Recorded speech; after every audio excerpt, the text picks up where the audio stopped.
نستغفره ونعوذ بالله من شرور أنفسنا ومن سيئات أعمالنا من يهده الله فلا مضل له ومن يضلله فلا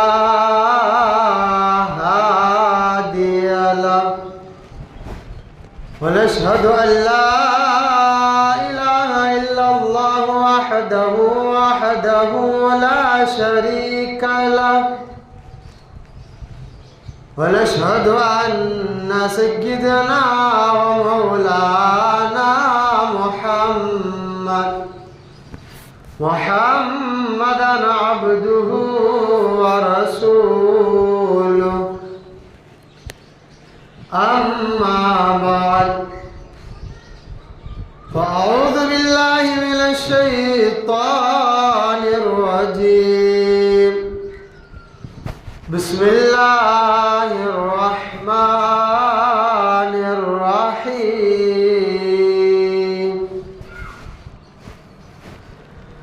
يا أيها الذين آمنوا اتقوا الله وكونوا مع الصادقين صدق الله العظيم وصدق رسوله النبي الأمين المبين المتين الكريم ونحن على ذلك لمن الشاهدين والشاكرين والحمد لله رب العالمين.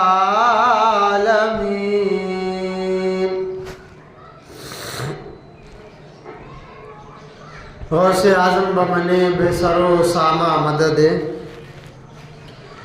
غوث اعظم بمنے بے سرو ساما مدد قبلائے دی مدد کعبہ ایما مدد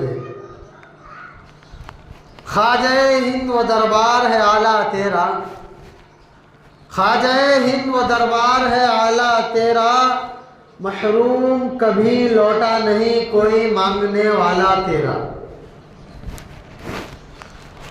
میرے اعلیٰ حضرت فرماتے ہیں واہ کیا مرتبہ اے غوث ہے بالا تیرا واہ کیا مرتبہ اے غوث ہے بالا تیرا اونچے اونچوں کے سروں سے قدم اعلیٰ تیرا. سر بھلا کیا کوئی جانے کہ ہے کیسا تیرا اولیاء ملتے ہیں آنکھیں وہ ہے تلوا تیرا. اس نشانی کے جو سگ ہے نہیں مارے جاتے. اعلیٰ حضرت فرماتے ہیں اس نشانی کے جو سگ ہے نہیں مارے جاتے حشر تک میرے گلے میں رہے یہ پٹا تیرا حشر تک میرے گلے میں رہے یہ پٹا تیرا. اور کسی شاعر نے کیا ہی خوب کہا ہے غوث اعظم درمیانے اولیاء غوث اعظم درمیانے اولیاء چون محمد درمیانے انبیاء. جو ولی قبل تھے یا بعد ہوئے یا ہوں گے جو ولی قبل تھے یا بعد ہوئے یا ہوں گے سب دل میں رکھتے ہیں ادب میرے آقا تیرا. حضرات آیت کرتا آیت کریمہ میں کچھ دیر گفتگو رکھوں. آئیے دستور اہل سنت والجماعت کے مطابق جناب آفتاب رسالت ماہتاب نبوت کونین کی زینت غم غسار امت صاحب شریعت مالک جنت محسن انسانیت دونوں عالم کے مالک و مختار کعبہ کی کعبہ فاطمہ کے ابا جناب نائب پروردگار جناب احمد مجتبی محمد مصطفیٰ صلی اللہ تعالیٰ علیہ وسلم کی بارگاہ گوہر بار میں درودوں کی ڈالی محبت کی تھالی میں سجا کر پیش کیجئے. پڑھیے بآواز بلند اللہم صلی علی سیدنا مولانا محمد وبارک وسلم. صلو علیہ صلاۃ و سلام علیک یا رسول اللہ صلی اللہ تعالی علیہ وسلم. حضرات، اللہ تبارک و تعالی قرآن مجید میں ارشاد فرماتا ہے یا ایھا الذین آمنوا اتقوا اللہ وکونوا مع الصادقین. اے ایمان والو، اللہ سے ڈرو اور سچوں کے ساتھ ہو جاؤ.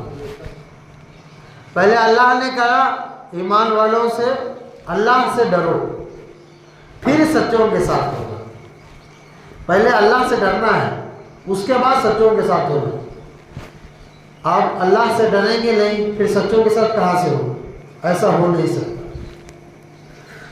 حضرات، اگر سچوں کا ذکر کیا جائے تو انہی سچوں میں سے ایک اللہ کا نیک بندہ، سچا اللہ کا محبوب بندہ، جسے ساری دنیا سلطان الاولیاء، محبوب سبحانی، قطب یزدانی، پیر لاسانی، قندیل نورانی، مقبول ہر دو جہانی حضرت سیدنا شیخ ابو محی الدین عبد القادر جیلانی عرف غوث پاک کے نام سے یاد کرتی ہے. اور حضرات، یہ غوث اعظم کی ذات وہ ذات ہے جس ذات کے بارے میں خود بڑے بڑے محدثین نے اپنے کتاب میں لکھا ہے.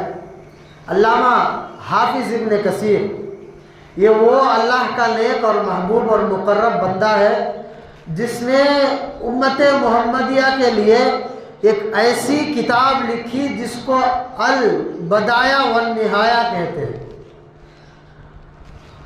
علم تدریس میں یہ کتاب پڑھائی جاتی ہے مفتیوں کو، بڑے بڑے لوگوں کو. یہ بہت ہی متبرک کتاب ہے. اس کتاب میں علامہ حافظ ابن کثیر لکھتے ہیں کہ 470 ہجری میں ایک رمضان المبارک، یعنی رمضان کی ایک تاریخ کو، ایک ایسے بچے کی ولادت ہوئی جس کو ساری دنیا غوث اعظم کے نام سے جانتی ہے. اور علامہ حافظ ابن کثیر لکھتے ہیں کہ ایک رمضان المبارک کتنا بابرکت دن ہے، اوپر سے 470 ہجری.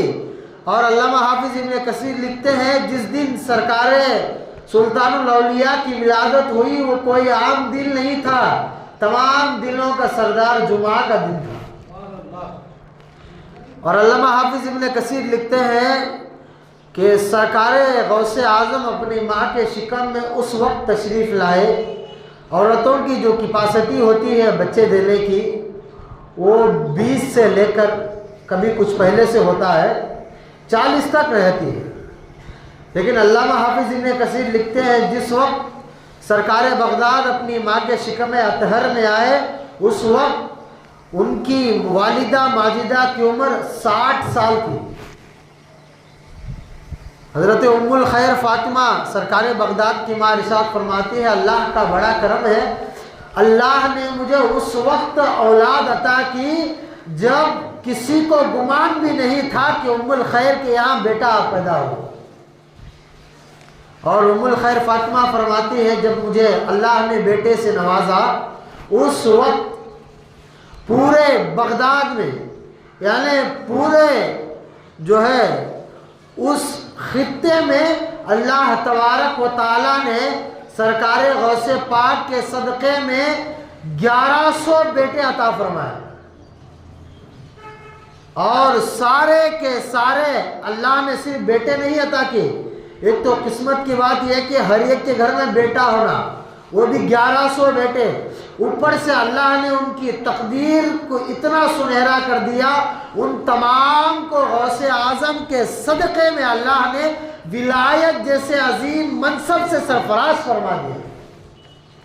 یہ غوث اعظم کی شان ہے. پھر ام الخیر فاطمہ فرماتی ہے جب مجھے اللہ نے بیٹا عطا کیا تو ایسا متقی پرہیزگار بیٹا دیا کہ میرا بیٹا جو ہے سحری کے وقت دودھ پیتا لیکن پورا دن وہ روزہ رکھتا، مغرب کے بعد ہی وہ دودھ پیتا۔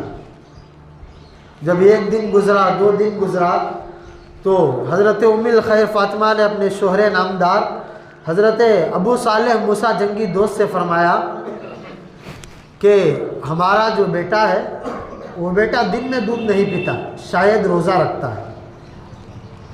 تو حضرت ابو صالح موسیٰ جنگی دوست رحمۃ اللہ تعالی علیہ فرماتے ہیں کہ یہ کون سی بڑی بات نہیں، کیونکہ جب اس کی ولادت ہوئی، ولادت کے وقت حضرت شیخ شہاب الدین عمر سہروردی، یہ وہ شخص ہیں جن کی وجہ سے سہروردی سلسلہ قائم ہوا۔ سہروردی سلسلے کے سب سے بڑے امام ہیں شیخ شہاب الدین سہروردی۔ شیخ شہاب الدین سہروردی فرماتے ہیں کہ جب غوث اعظم کی ولادت ہوئی، غوث اعظم کی ولادت کے وقت 5 بڑی کرامتیں نازل ہوئی، اور ان بڑی کرامتوں میں سے کرامت یہ ہے کہ غوث اعظم کی ماں کو کسی نے آ کر کہا کہ اے ام الخیر فاطمہ، تیرے گھر میں جو اولاد ہوگی وہ سلطان الاولیاء ہوگا، اور اس سے جو اختلاف رکھے گا وہ گمراہ اور بددین ہوگا، یعنی غوث اعظم کو جو نہیں مانے گا وہ گمراہ اور بددین ہوگا۔ پھر حضرت ابو صالح موسیٰ جنگی دوست رحمۃ اللہ تعالی علیہ فرماتے ہیں سرکار کا بڑا کرم ہوا کہ اللہ تبارک و تعالی نے مجھے سرکار کا دیدار نصیب ہوا، اور سرکار دو عالم صلی اللہ تعالی علیہ وسلم حضرت ابو صالح موسیٰ جنگی دوست سے فرماتے ہیں میرے بیٹے موسیٰ، تمہارے گھر میں اللہ نے تمہیں جو بیٹا عطا فرمایا ہے وہ میرا بھی بیٹا ہے، اور وہ میرا محبوب ہے، اور وہ اللہ کا بھی محبوب ہے۔ اور سرکار فرماتے ہیں وہ میرا بیٹا ہے اور میرا محبوب ہے، اللہ کا محبوب ہے، اور فرماتے ہیں تیرے بیٹے کا مقام اس طرح ہوگا جس طرح میرا مقام انبیاء میں ہے، یعنی اگر میں انبیاء کا سردار ہوں تو تیرا بیٹا ولیوں کا سردار ہے، سرکار فرما رہے ہیں۔ تو جیسے ہی اس واقعے پر حضرت امام شیخ سعدی کی نظر پڑتے ہیں، امام شیخ سعدی کا قلم اٹھتا ہے، امام شیخ سعدی بول فرماتے ہیں کہ غوث اعظم درمیان اولیاء چون محمد درمیان انبیاء، یعنی غوث اعظم کا مقام اس طرح ولیوں میں ہے جس طرح سرکار کا مقام انبیاء اکرام میں ہے۔ حضرات پھر سرکار بغداد رضی اللہ تعالی عنہ جب 2 سال کی عمر شریف ہوئی تو بتایا جاتا ہے کہ اس سال جو ہے چاند نہیں دیکھ پائے، چاند دیکھنے میں تاخیر ہو گئی، ابر چھا گیا تھا آسمان پر۔ پھر لوگ جو ہے حضرت ابو صالح موسیٰ جنگی دوست کے پاس آئے اور کہنے لگے ابو صالح یہ تو بتا کیا تیرا بیٹا عبد القادر نے دودھ پیا ہے؟ پھر ابو صالح موسیٰ جنگی دوست نے فرمایا نہیں، آج میرے بیٹے نے دودھ نہیں پیا۔ تو پھر لوگ کہنے لگے اب یقین ہو گیا کہ آج رمضان کا پہلا روزہ ہے، کیونکہ اگر رمضان کا پہلا روزہ نہیں ہوتا تو تیرا بیٹا دودھ نہیں پیتا، تیرے بیٹے نے دودھ نہیں پیا ہے، اس لیے اس بات کا ثبوت ہے کہ آج رمضان کا پہلا روزہ ہے، کیونکہ غوث اعظم جو پیدا ہے وہ پیدائش مادر ذات اللہ کے ولی ہے۔ حضرات اب دیکھیے کہ ہم بھی 11ویں مناتے ہیں، آپ بھی مناتے ہیں، اللہ کا شکر ہے کہ ہم ان لوگوں میں ہیں جو لوگ غوث اعظم کو مانتے ہیں، کیونکہ حضرت شیخ شہاب الدین سہروردی نے کہا ہے غوث اعظم کی ولادت کے وقت ندا دینے والے ندا دیے تیرا بیٹا سلطان الاولیاء ہوگا، جو اس کے خلاف نکلے گا وہ گمراہ اور بددین ہوگا۔ تو 11ویں شریف اصل کیا ہے؟ 11ویں کہتے کسے ہیں؟ دیکھیے غوث اعظم کی زندگی کا یہ معمول تھا کہ غوث اعظم ہر مہینے کی 11 تاریخ کو سرکار کا لنگر پکاتے تھے اور غریبوں کو کھلاتے تھے،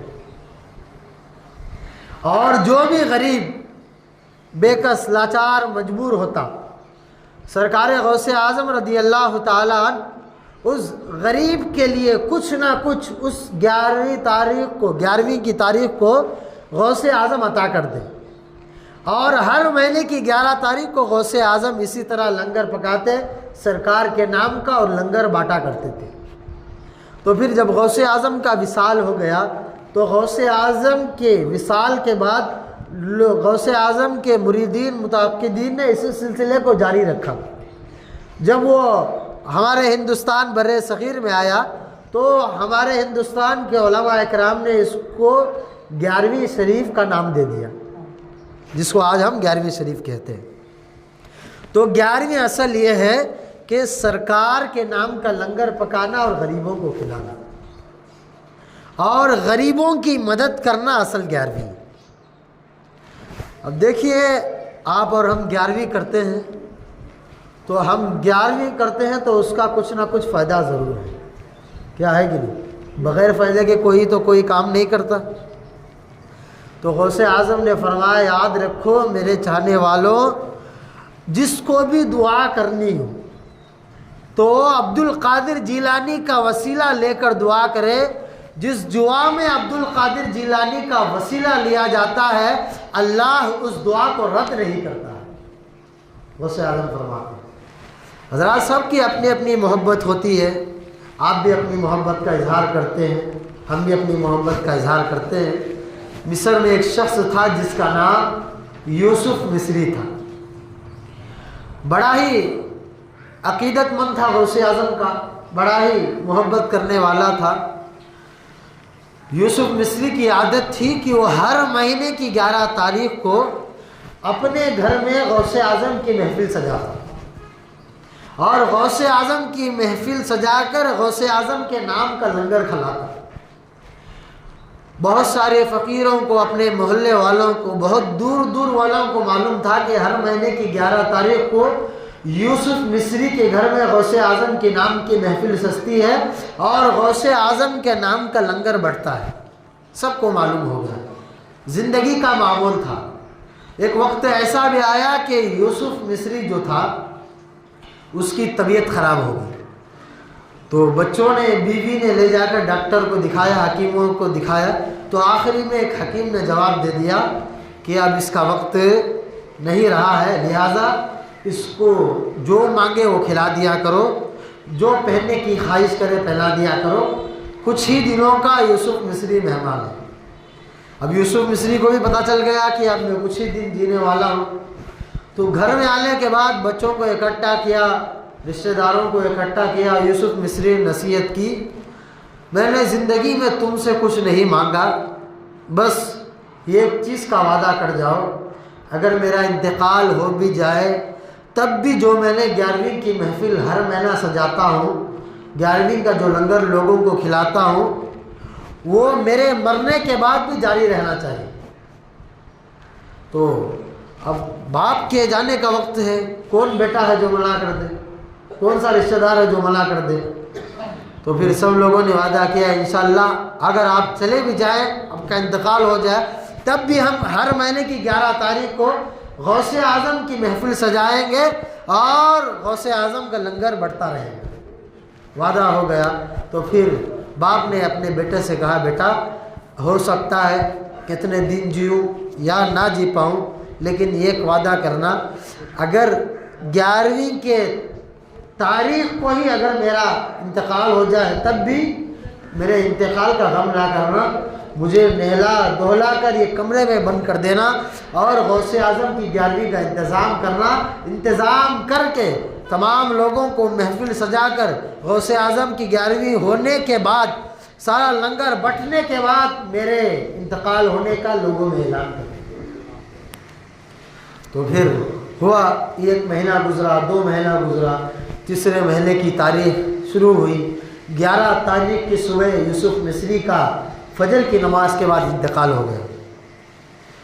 بچے رو رہے ہیں، باپ کا سایہ اٹھ گیا، بیوی رو رہی ہے، شوہر کا سایہ اٹھ گیا، خاندان والے رو رہے ہیں کہ اپنے عزیز کا سایہ اٹھ گیا۔ تو پھر اس غم کے عالم میں بھی بیوی کو یاد ہے کہ شوہر نے کیا وصیت کی تھی، بچوں کو یاد ہے کہ باپ نے کیا وصیت کی تھی، خاندان والوں کو یاد ہے کہ اپنے عزیز نے کیا وصیت کی تھی۔ پھر یوسف مصری کو نہلایا گیا، پھر اس کو کفن دیا گیا اور گھر کے ایک کونے میں کمرے کے اندر بند کر کے رکھ دیا گیا۔ پھر ماحول کے مطابق حسب لیاقت 11ویں شریف کی محفل سجی۔ جب 11ویں شریف کی محفل سجی تو پھر محفل کے اختتام پر جو ہے لنگر بٹا۔ لنگر بٹنے کے بعد بڑے لوگ آئے، کھائے، غوث اعظم کا لنگر جاتے رہے، لیکن دیر سے ایک فقیر آیا اور وہ فقیر آ کر کہنے لگا بچوں سے، یہ تو بتاؤ یوسف مصری کہاں ہے؟ تو پھر بچوں نے کہا بات یہ ہے کہ ابا جو ہیں فلانا کام سے دور گئے ہیں، لہٰذا آپ تناول کیجئے اور جائیے۔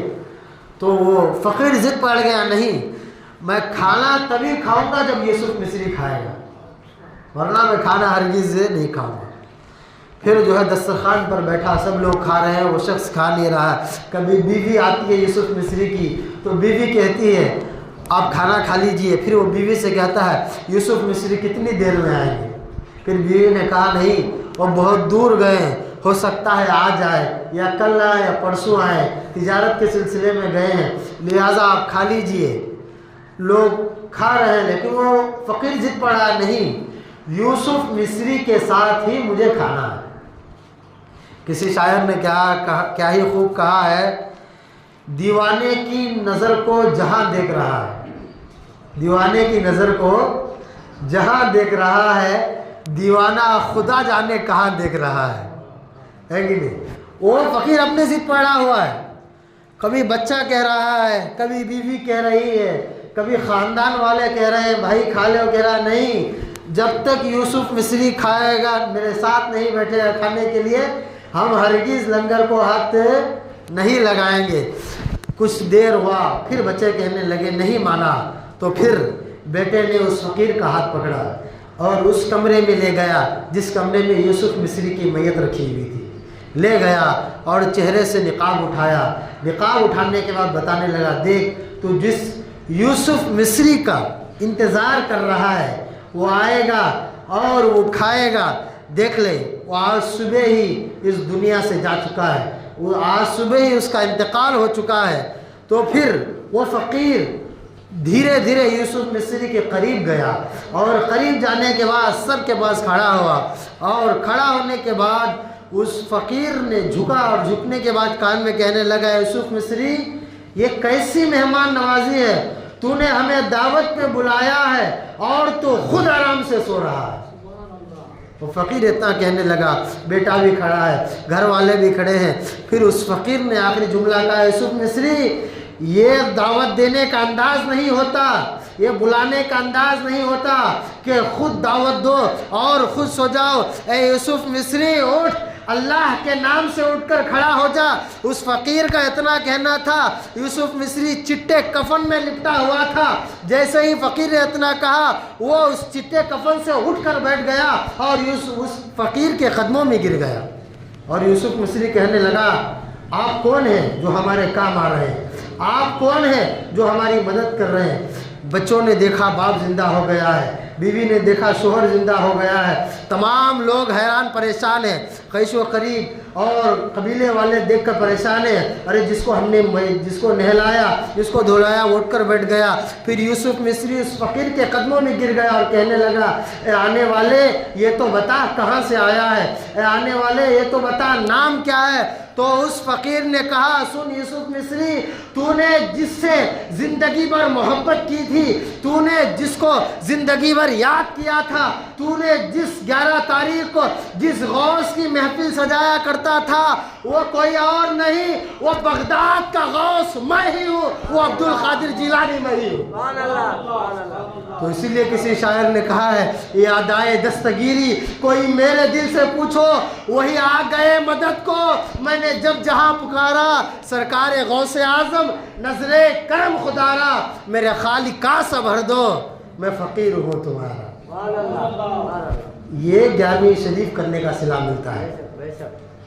اور غوث اعظم نے فرمایا نا میرا مرید جہاں بھی رہے، چاہے مشرق میں ہو یا مغرب میں ہو، اگر مجھے یاد کرتا ہے تو تو میں وہیں سے اس کی مدد کے لیے پہنچ جاتا ہوں۔ یہ غوث کی شان ہے۔ اللہ نے غوث اعظم کو یہ شان عطا فرمائی۔ حضرات، تو یوسف مصری نے پھر اس فقیر کے ساتھ کھانا تناول کیا، اور کھانا تناول کرتے وقت، جاتے وقت اس فقیر نے کہا جس کو تو نے ہمیشہ یاد کیا وہ تجھے کیسے بھول جائے۔ تو محبت اپنی جگہ ہے، آپ محبت کریں یا ہم محبت کریں، لیکن محبت بھی اس طرح کی ہونی چاہیے جس طرح یوسف مصری نے محبت کی۔ اگر آپ بھی کریں گے وہ محبت کے صلہ ہمیں بھی ملے گا۔ شرط یہ ہے کہ محبت اس طرح کی ہونی چاہیے۔ باپ بیٹے کو نصیحت کر رہا ہے کہ غوث کی 11ویں نہ چھوڑنا، بیٹا اس کے بیٹے کو نصیحت کر رہا ہے غوث کی 11ویں نہ چھوڑنا۔ حضرت امام طبرانی فرماتے ہیں کہ ایک شخص خواب میں دیکھا کہ اس کا باپ جو ہے جہنم کے عذاب سے تڑپ رہا ہے۔ تو پھر اس کے باپ نے کہا خواب میں، بیٹے جا عبد القادر جیلانی سے کہہ دے کہ میرے لیے دعا کرے۔ جب باپ نے بیٹے کو کہا تو بیٹا تڑپ اٹھا۔ رات کا وقت تھا۔ جب باپ کو بیٹا جہنم میں دیکھے تو عالم کیا ہوگا سوچو۔ بیٹا تڑپ اٹھا، تڑپ کے جو ہے رات ہی کے وقت جو ہے شیخ عبد القادر جیلانی کے پاس پہنچا۔ تو جب پتہ جاتا ہے کہ غوث اعظم ذکر میں مبتلا تھے، تو پھر فرمایا حضور میں نے جو ہے اپنے باپ کو خواب میں دیکھا اور میرا باپ جہنم میں ہے، وہ آپ سے دعا کے لیے کہا ہے۔ تو پھر غوث اعظم نے فرمایا سن، کیا کبھی تیرا باپ میری محفل میں آتا تھا؟ کیا کبھی تیرا باپ میرے مدرسے میں آتا تھا؟ تو پھر بیٹے نے کہا حضور بہت مرتبہ ایسے ہوا ہے کہ آپ کی وہ ذکر کی محفل میں شامل ہوتا تھا۔ اتنا کہنا تھا اس شخص کا۔ پھر غوث اعظم نے مصلی بچھایا۔ مصلی بچھانے کے بعد غوث اعظم نے صرف 2 الفاظ ادا کیے۔ غوث اعظم نے کہا مالک تیرے حبیب کا فرمان ہے، تیرے حبیب کا ارشاد ہے، جو شخص اللہ کا ذکر کرتا ہے اور ذکر کرنے والی مجلس میں شامل ہوتا ہے، اگر وہ بخت ہو، اگر وہ گنہگار ہو، تو اللہ کے ذکر کا فائدہ بندے کو یہ ہوتا ہے اللہ تعالیٰ اس بخت کو اس نیک بخت بنا دیتا ہے۔ مالک تو غور تو کر، وہ میری محفل میں بیٹھا کرتا تھا، لہذا اس کی بخشش کر دے۔ اتنا کہنا تھا۔ غوث اعظم جو ہے دعا کی، جا میں نے مالک سے کہہ دیا، اب مالک کی مرضی ہے۔ پھر اس شخص نے دوسرے دن باپ کو خواب میں دیکھا تو باپ جو ہے جنت کا لباس پہنا ہوا ہے۔ جب باپ نے جنت کا لباس پہنا ہوا ہے تو باپ کہنے لگا بیٹے سے، بیٹا سن، زندگی میں ہر ایک کا دروازہ چھوڑ دینا لیکن عبد القادر جیلانی کا دروازہ نہ چھوڑ دینا۔ تو غوث اعظم سے محبت کا یہ صلہ ملتا ہے۔ تو ہم جتنا غوث اعظم سے محبت رکھیں گے اتنا ہمارے لیے نجات و بخشش کا پروانہ ہے، اس لیے کہ جس کے پیدا ہونے سے مدینے والا گواہی دے کہ سلطان الاولیاء ہے تو اس کی شان کیا کوئی بیان کر سکتا ہے۔ حضرت امام غزالی فرماتے ہیں کہ غوث اعظم کی ذات وہ ذات ہے جس ذات نے لوگوں کو اس بات پر مجبور کر دیا کہ اللہ والوں کو اگر دیکھنا ہے تو وہ غوث اعظم کی خانقاہ میں چلا جائے۔ وہ بھی امام غزالی فرما رہے ہیں اور کن لوگوں کو مجبور کیا؟ اللہ والوں کو خود مجبور کیا۔ آپ نے سنا ہوگا کہ غوث اعظم کو پیران پیر کہتے ہیں، سنا ہے کہ نہیں جی؟ آخر آپ نے کبھی پتہ کیا ہے کہ غوث اعظم کو پیران پیر کیوں کہتے ہیں؟ اصل غوث اعظم کو پیران پیر کہنے کی وجہ یہ ہے کہ غوث اعظم جو ہے 11 پیروں سے مرید ہے۔ کتنے پیروں سے؟ پہلے پیر سے غوث اعظم مرید ہوئے تو غوث اعظم فرماتے ہیں مجھے اللہ کا قرب حاصل نہیں ہو۔ پھر دوسرے پیر سے مرید ہے، پھر فرماتے ہیں اللہ کا قرب حاصل نہیں ہو، یعنی جس طرح اللہ کا قرب غوث اعظم چاہتے تھے اس طرح کا قرب حاصل نہیں ہوا۔ پھر تیسرے پیر سے مرید ہوئے، پھر بھی اللہ، اسی طرح 10 پیر ہو گئے۔ جب 11ویں پیر غوث اعظم کے حضرت ابو سعید مخزومی کے پاس پہنچے، ان کے ہاتھ پہ ہاتھ دیا تو غوث اعظم فرماتے ہیں جیسے میں نے کامل شیخ ابو سعید مخزومی کے ہاتھ پہ ہاتھ دیا تو مجھے زمین کے اندر جو بھی ہے وہ بھی نظر آنے لگا، مجھے جیسے ہی میں آسمان پر نظر رکھتا تو مجھے رب کا عرش نظر آتا تھا۔ پھر غوث اعظم فرماتے ہیں پھر میں نے جن پیروں سے 10 پیروں سے مرید ہوا تھا، پھر میں نے ان تمام پیروں کو اپنا مرید بنا لیا۔ اسی لیے غوث اعظم کو پیران پیر کہتے ہیں۔ انشاءاللہ یہ وقت ہوا تمام اور مداح باقی ہے، ایک سفینہ چاہیے اس بحر پیکرا کے لیے انشاءاللہ۔